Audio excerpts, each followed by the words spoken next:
Facebook and Instagram here in Illinois. Yeah, this decision comes as the company faces a legal fight accused of violating Illinois' Biometric Information Privacy Act, which is the strictest biometric privacy law in the country. Matt Kugler is an associate professor at Northwestern University's Pritzker School of Law. He is joining us now to talk a little bit more about this. Hello to you.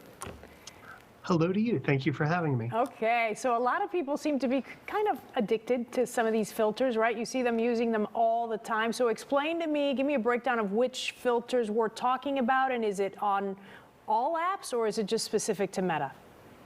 So at the moment, it's Meta doing this, though I would not be surprised if other companies followed suit. And if you open up Facebook Portal, Facebook Messenger, you can see what's still available. I was looking this morning, and I could do backgrounds. Backgrounds still seem to be quite possible, but the kinds of filters that required knowing where your eyes are, knowing where your head is, all the things that could arguably be a scan of your facial geometry, to use the legal term. The puppy dog, the glasses, all that kind of stuff. Those seem to have gone away. That seems to be what we're talking about here. But what's the difference between one of those filters and how it reads our face and, say, Face ID to unlock your phone? So Face ID is done on your phone itself. I'm not entirely sure how these filters work, and that is something that I believe Facebook was hinting at when it was commenting that perhaps misunderstandings of this technology would lead to lawsuits. So Apple does not actually have a scan of your face. Your phone has a scan of your face, and those are very different things. What this is also very different from is what Facebook/Meta used to do, which was scan the pictures you uploaded to Facebook to try to identify your face.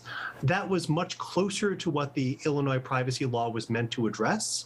That is what's causing Meta to send out all those checks that people have been getting over the last several weeks and will probably continue to get for the next several weeks. Okay, and I know that in the meantime there have been hundreds of lawsuits here in Illinois. We talk about our state having the strictest biometric laws in the country, Texas being another one of those states. So what's the difference between these two places?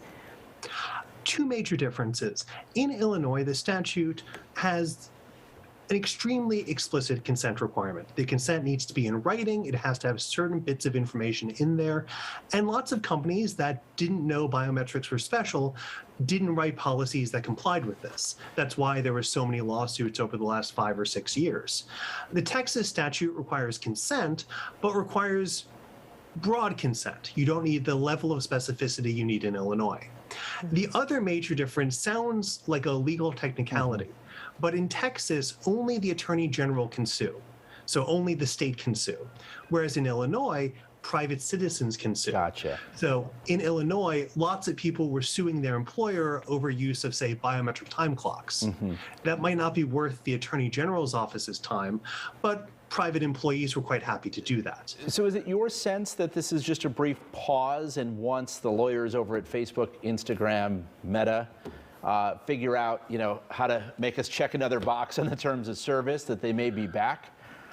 I'm not sure it's going to be that easy. So if you look at, say, the Nest video doorbell, in other states, you can use facial recognition with that.